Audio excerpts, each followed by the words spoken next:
अरे चन्ना, प्रणाम मजले राजा। ये रथ किसके लिए सजा रहे हैं? युवराज के लिए मजले राजा। विवाह के पश्चात देवी यशोधरा के साथ उनका नगर भ्रमण जो है। हाँ, नगर भ्रमण। तो फिर सारे नगर को उनके पराक्रम की स्मृति भी तो रहनी चाहिए। मैं समझा नहीं मजले राजा। अरे, युवराज ने अश्वमेघ के अश्व को पकड़कर कौशल नरेश को पराजित किया कि नहीं? जी। तो फिर कंठक के साथ उसी अश्वमेघ के अश्व को बांधना चाहिए या नहीं, जिससे युवराज की कीर्ति सारा शाक्य राज्य भी देखे। ये आपने खूब कहा मजले राजा। मैं शीघ्र ही अश्वमेघ का अश्व युवराज के रथ से जोड़ देता हूँ। शाक्यों के अश्व के साथ कौशल के अश्व को जोड़ प्रसन्नजीत के अपमान को जोड़ दिया है भगवान जी। अब प्रसन्नजीत का प्रसन्न रहना संभव ही नहीं। बड़ी मित्रता की मोहर लगाने चले थे युवराज से। ये किस लिए? ये हमारी अति प्रिय अंगूठी है, इसे आप अपने पास रखिए। हमारी मित्रता का चिन्ह। मित्रता? परंतु आप तो मुझसे आयु में बहुत बड़े हैं मगध नरेश। हाँ, पर तुम विचारों में सारे भारतवर्ष के राजाओं से बड़े हो, और मेरी मित्रता तुम्हारे विचारों से है। इतने वर्षों में मैं राजनीति को सोमरस की तरह पी चुका हूं, किंतु तुम्हारी नीति ने मुझे चकित कर दिया। जब मैंने सुना कि तुमने प्रसन्नजीत जैसे विक्रमी सम्राट को युद्ध में पराजित कर दिया, तो मुझे आश्चर्य हुआ, किंतु उससे भी अधिक अचरज मुझे तब हुआ जब मैंने ये सुना कि तुम युद्ध को रोकना चाहते थे, और तुमने युद्ध को रोक भी दिया। शत्रु से सारे हथियार भी ले लिए और शत्रु को अपना मित्र भी बना लिया। वाह! तो इसका श्रेय प्रसन्नजीत को भी देना चाहिए। उन्होंने भी अपनी दूरदृष्टि दिखाते हुए युद्ध विराम को सम्मति दी, अन्यथा और अधिक प्राण जा सकते थे। किंतु इससे भी अधिक सोचनीय बात हमने कल देखी। वैशाली की नगर वधू, सौंदर्य सम्रागिनी आम्रपाली खुली बाहों से तुम्हारा स्वागत करने हेतु आतुर थी, किंतु उसके मोहपाश में बंधना तो दूर, वो तुम्हें क्षणिक भर आकर्षित भी ना कर सके। इस आयु में इतना संयम? जो पहले से किसी और के वश में हो, वो दूसरों के वश में नहीं आता। सच्चे प्रेम के सामने क्षणिक आकर्षण सूर्य के सामने बादल के समान होता है महाराज, जो अधिक समय तक नहीं टिकता। युवराज, अजात शत्रु की जगह यदि तुम हमारे पुत्र होते। ये आपका बड़ापन है महाराज। युवराज, जीवन में जब कभी भी सहायता की आवश्यकता पड़े, निसंकोच इस मगध नरेश को स्मरण कर लेना।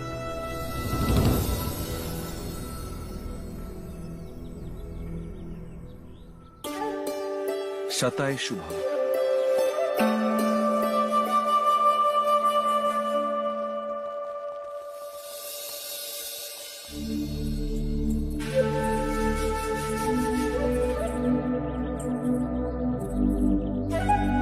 यहाँ क्यों आए माँ?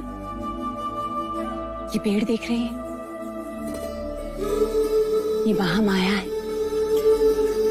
महामाया?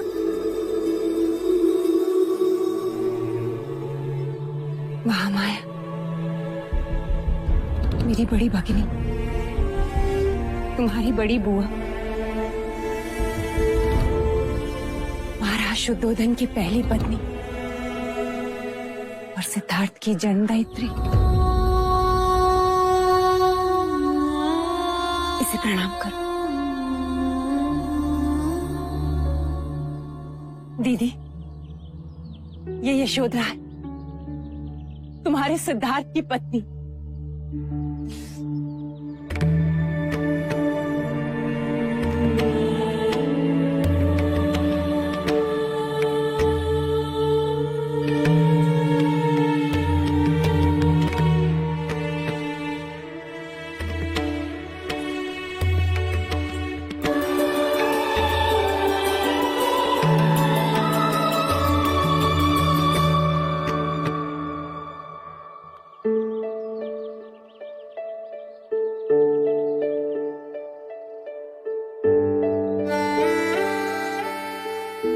युवराज ने मुझे ये बात कभी नहीं बताई।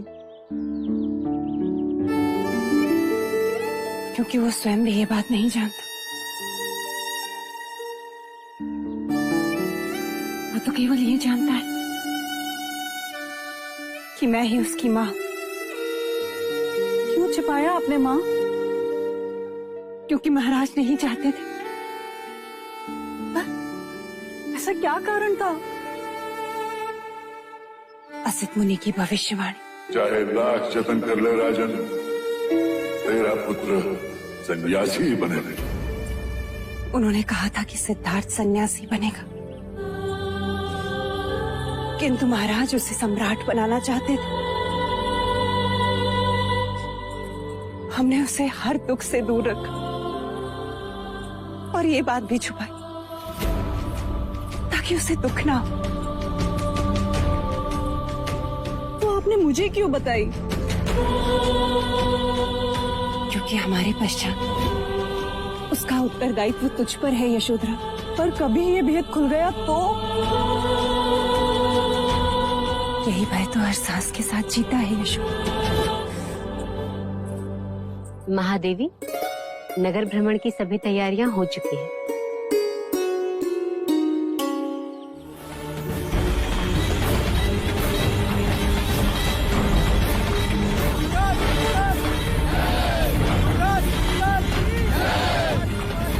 अरे कौशल नरेश, आप खाली हाथ खड़े हैं?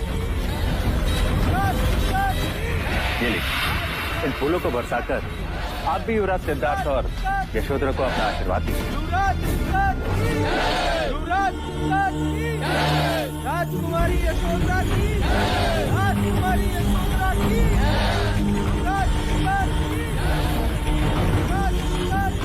राजा द्रोणोदन, लगता है युवराज कपिल वस्तु के लोगों में अति प्रिय हैं, आपसे भी अधिक। सत्य कहा आपने। लोगों में विजेता ही पूजा जाता है, पराजित को तो होना ही मिलता है।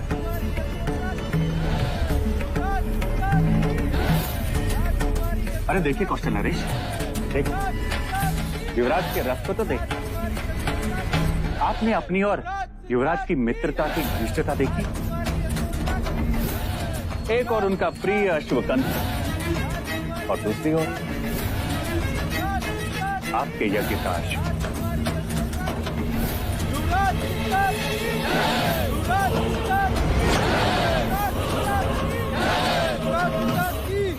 राजकुमारी यशोधरा की। और कोई आवश्यकता हो तो वरण कीजिए। प्रणाम।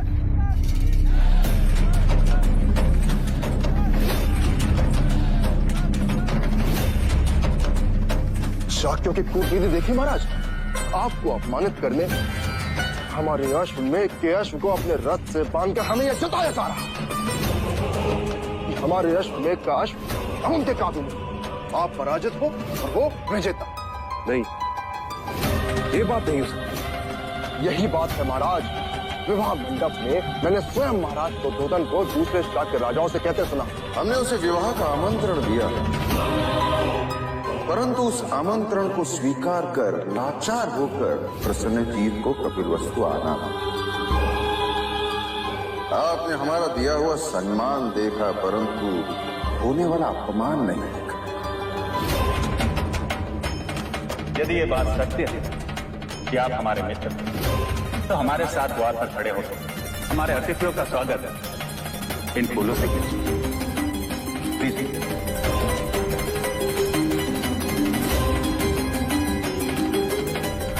मित्रता की आड़ में इन्होंने मेरी पीठ पर वार किया है। अब इस अपमान का बदला तो शाक्य को चुकाना ही है।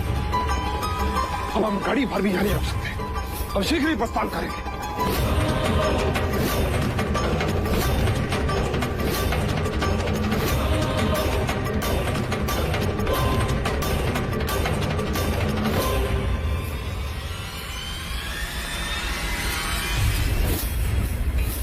कुछ और दिनों के लिए रुक जाइए। वैसे भी संघ सभा में आपको उपस्थित होना ही है। महाराज सत्य कह रहे हैं राजा दंडपानी। मत प्रदर्शन जो है तो आपको तो आना ही पड़ेगा। आपका मत हमारे लिए बहुमूल्य है। अमिता दीदी, आप भी अकेले देवता जाके क्या करेंगे? यशोधरा भी यही है और भैया भी संग सभा के लिए रुक रहे हैं। आप भी रुक जाओ ना।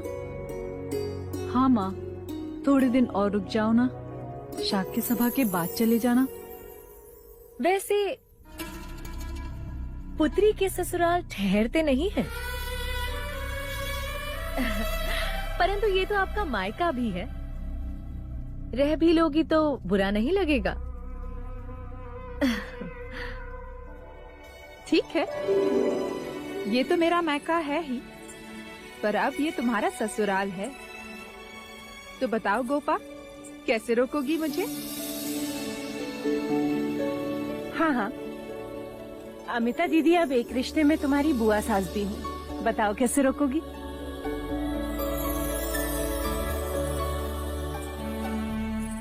अमिता बुआ जी, आपसे विनती है, जब आप इतने दिनों बाद विवाह में आई हैं, तो कुछ दिन और रुक जाओ, जिससे इस नई वधू को आपकी सेवा का अवसर मिले। अब आप इतना आग्रह कर रही हैं नई वधू, तो हम रुक जाते हैं। देख लो, बस कहने की देर थी ना, हमने इतना कहा, हमारी एक नहीं सुनी, पुत्री के कहते ही चरण रुक गए।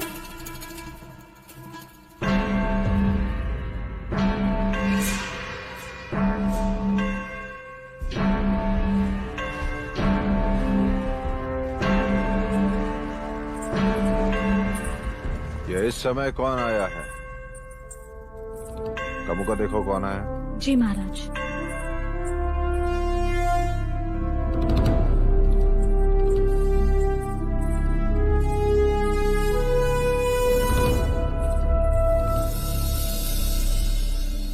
प्रणाम महाराज। मोहिनी इस समय? कहो क्या बात है? क्षमा करें महाराज, जो इस समय आना पड़ा।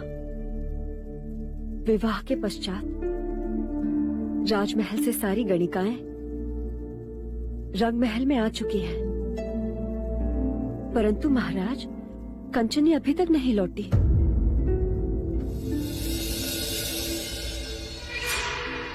हमने उसे हर जगह ढूंढने की कोशिश की, परंतु वो कहीं नहीं मिली।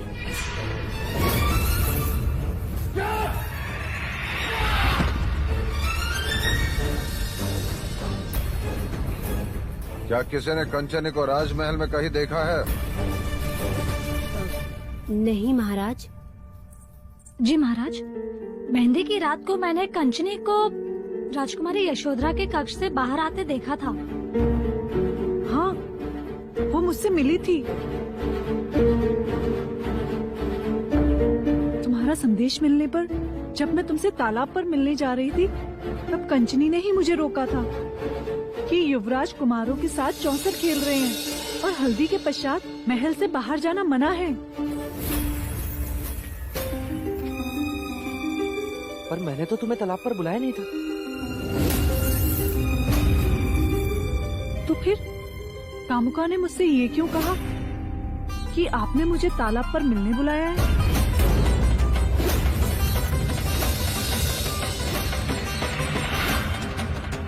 पिताजी, मैंने तो कामुका से ऐसा कुछ नहीं कहा। कामुका, क्या तुमने ये संदेश यशोधरा को दिया था?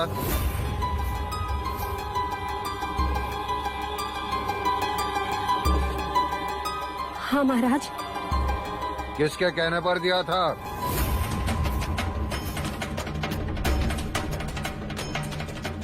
बताओ कामुका, किसके कहने पर किया तुमने ऐसा?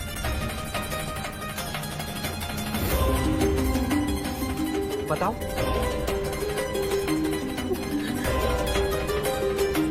कंचनी,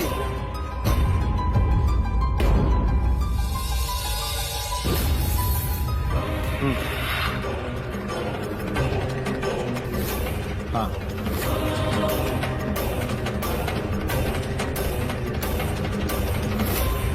कंचनी के कहने पे।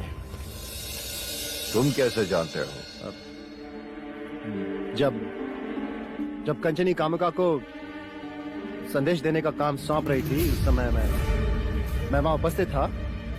कंचनी मेरी सेवा में थी। हाँ हाँ। पर ज्येष्ठ, ऐसा झूठा संदेश कंचनी ने कामुका को क्यों दिया? ये मैं कैसे जान सकता हूँ महाराज? उस दिन भी उसी ने मुझे रोका था और मेरी चुनर धुलवाने की बात कहकर वो उसे अपने साथ ले गई थी। पर उसने ऐसा क्यों किया? अब इस प्रश्न का उत्तर तो कंचनी ही दे सकती है ना? अनुज, सेनापति से कहो कि रंग महल की गणिका कंचनी को हमारे सामने उपस्थित करें। अवश्य भाई महाराज।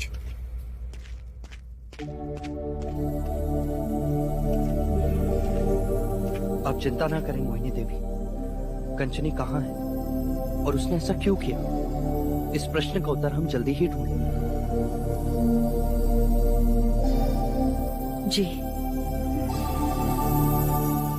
प्रणाम महाराज।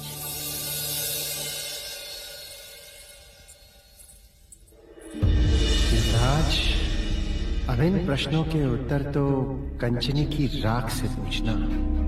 जीवन में कुछ प्रश्न निरुत्तर होते हैं सिद्धार्थ, निरुत्तर। और अब कंचनी भी इनमें से एक प्रश्न है।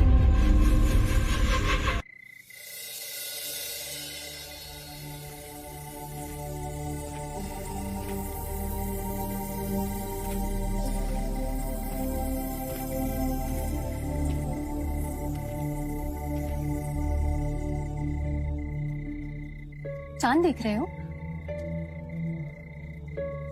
नहीं तो सितारों से बात कर रहे होगे? नहीं। फिर तो अवश्य उल्लू से ही बात कर रहे होगे। नहीं काकी माँ। तो फिर इस समय यहाँ अकेले क्या कर रहे हो युवराज? काकाश्री, जब से मोहिनी देवी ने मुझसे कंचनी की बात की, तब से मुझे उसकी चिंता हो रही है। मन में एक के बाद एक जैसे प्रश्नों की माला बनती जा रही है कि कहाँ होगी वो, कैसी होगी वो। और उसने गोपा को कामुका के द्वारा यह संदेश क्यों भेजा कि मैंने उसे तालाब पर बुलाया और फिर स्वयं ही जाकर उसे रोका? तुम व्यर्थ चिंतित हो रहे हो सिद्धार्थ। सैनिक उसे ढूंढ रहे हैं। मिलने पर सारे प्रश्नों के उत्तर मिल ही जाएंगे। वैसे भी कोई स्त्री गणिका का जीवन नहीं जीना चाहती। जब भी किसी को कोई योग्य साथी मिल जाता है तो वो उस अवसर को जाने नहीं देती, चली जाती है। कदाचित उर्मिला की तरह उसे भी कोई मिल गया हो। हाँ? तथास्तु, यदि ऐसा हुआ है तो मुझे बहुत आनंद होगा। तुम बहुत भावुक हो सिद्धार्थ, जो एक गणिका के लिए इतनी चिंता कर रहे हो। नहीं होता, किसी को पता नहीं होता कि वो जीवित है या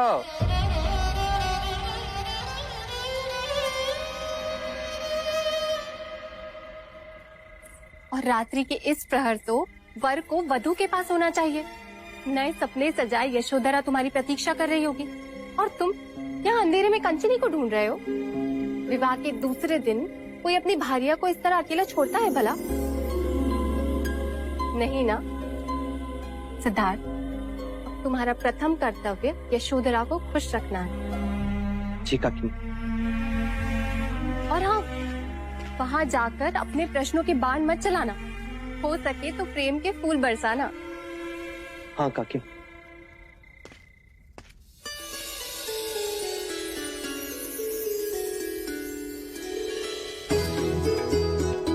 राजकुमारी यशोधरा, युवराज सिद्धार्थ पधार रहे हैं। मैं कब से तुम्हारी प्रतीक्षा कर रही हूँ। क्यों? तुमने जो उपहार दिया था वो ही तुम्हें दिखाना है। मैंने तुम्हें कौन सा उपहार दिया गोपा? नहीं दिया तो कोई बात नहीं, पर तुम तो जानते हो ना कि ये गोपा अपना उपहार अपने आप ही ले लेती है। याद है ना, पिछली बार बांसुरी ली थी। हाँ। और अब क्या चुराया तुमने?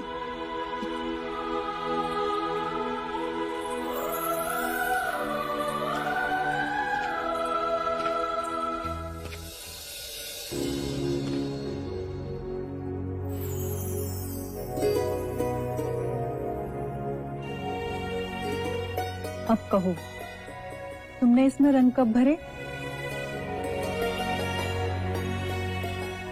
नहीं जानता गोपा।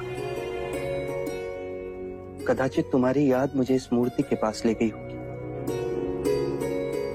और अचानक मैंने रंग भर दिया। तुम्हारी प्रेम की ये रीत मुझे बहुत पसंद आई। बस इसमें एक कमी रह गई है। कौन सी? ढूंढो तो मानू। देखो ध्यान से।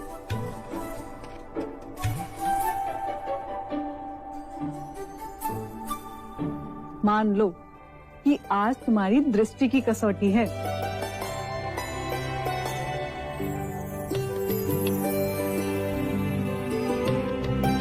इस मूर्ति में केवल तुम्हारी प्रेयसी दिखाई दे रही है, पत्नी नहीं।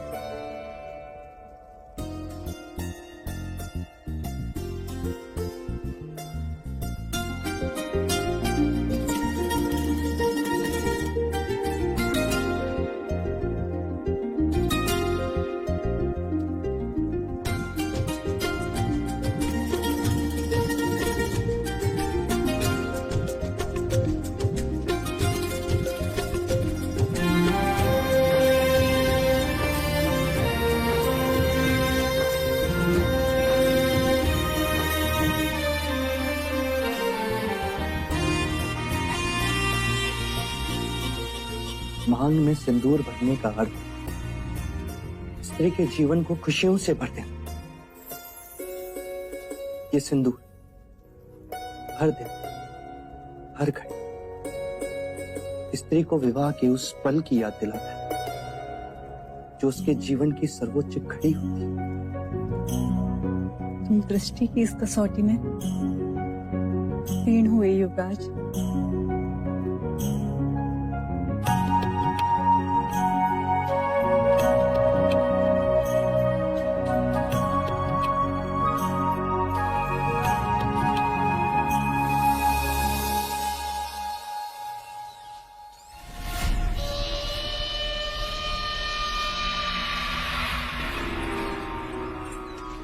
उत्तर दो देव। क्या एक ही प्रश्न तुमसे बार बार पूछना पड़ेगा? मैंने कहा उत्तर दो देव। जब वो कंचनी की बात से अवगत नहीं है तो फिर आप क्यों उसे? तुम चुप रहो मंगला। जितना तुम इसे जानती हो उससे अधिक मैं इसे जानता हूं। आंखें बता रही इसकी। बोलो देव, उस कंचनी के कारण तुम पहले भी चर्चा में आ चुके हो। यदि इस बार भी तुमने कुछ किया और प्रत्यक्ष आ गई तो वो नहीं आ सकती। नहीं आ सकती?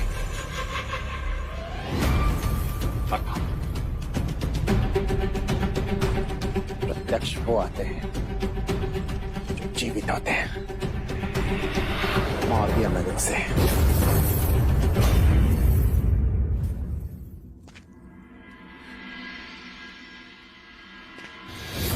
क्यों मारा तुमने उसे? बताओ क्यों मारा तुमने उसे? क्योंकि यशोधरा की जगह वो आ गई थी। यशोधरा, कहना क्या चाहते हो तुम? क्या करने जा रहे थे तुम यशोधरा के साथ? देवदान, उसका अपहरण? महाराज को इस बात का पता चल गया तो हम सबको राख बना देंगे, देश निकाला दे देंगे कपिल वस्तु से। क्या हो गया है तुम्हें? युद्ध में जब अवसर था तब तो निशाना नहीं चूका तुम्हारा। वही मार दिया होता ना उसे। मुकुट पर तीर चलाने की क्या आवश्यकता थी? क्या हो जाता यदि सिद्धार्थ को मार देता तो? हाँ, क्या हो जाता? युद्ध हार जाते और संजीत हमें बंदी बना लेना। सिंहासन तो हाथ से जाता ही, साथ में यशोधरा भी। और यदि कार्य खेल नहीं बिगाड़ता तो मैं यशोधरा से गंधर्व विवाह करके ही लड़ता। सिद्धार्थ अपनी मृत्यु अपने आप मर जाता। मर जाता? अपने भाग्य में अमरता लिखवा कर आया है वो। क्या कुछ नहीं किया, फूलों में बिच्छू छिपाए, बच गया। सुहाग के सेज पर बिच्छू बिछाए, फिर बच गया। इतने वर्षों से आप दोनों केवल प्रयत्न ही तो करते आए हैं, किंतु परिणाम क्या? केवल अंधकार और कुछ नहीं, कुछ नहीं।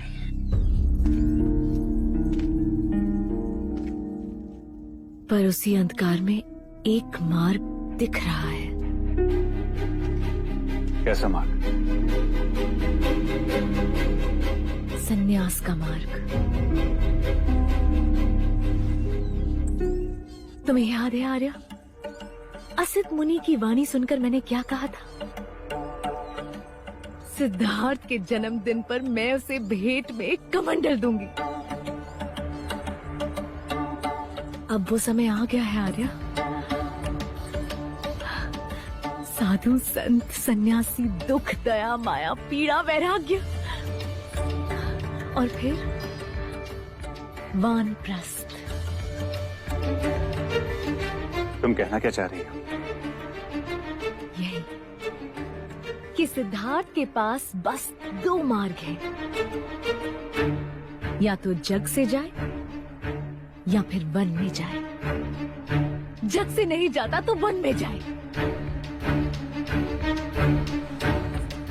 देखते जाओ आर्य, अब सिद्धार्थ को मैं कैसे भगवा पहनाती हूँ।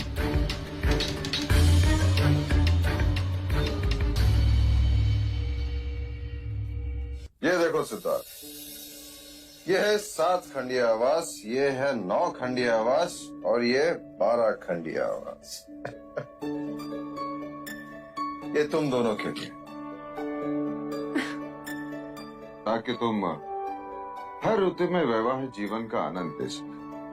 परंतु इन सब की क्या आवश्यकता थी पिताजी? आवश्यकता है पुत्र, नई गृहस्थी में एक दूसरे को समझने के लिए अवकाश चाहिए।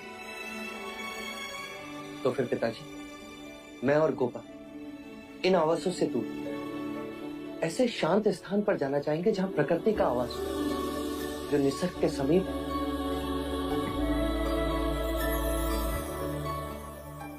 जैसे तुम चाहो। एक उपहार आपने अपने पुत्र को दिया, तो अब एक उपहार मैं भी अपनी बहू को देना चाहती हूँ। अवश्य अवश्य। राशिका,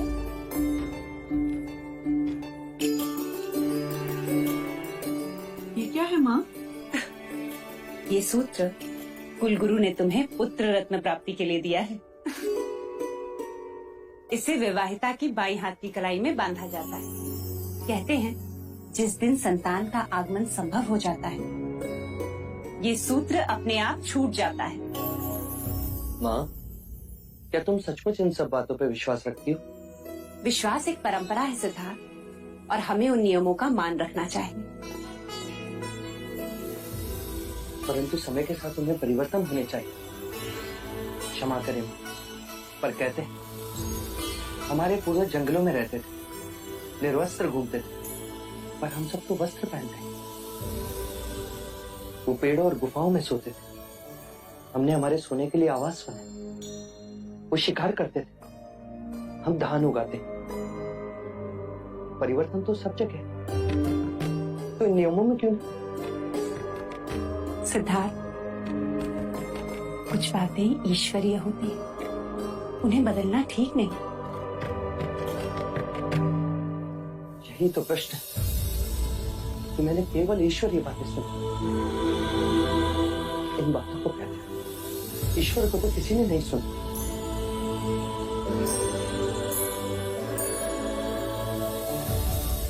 भाई महाराज, संत सभा का समय हो गया है। अनुज, चलो सदा।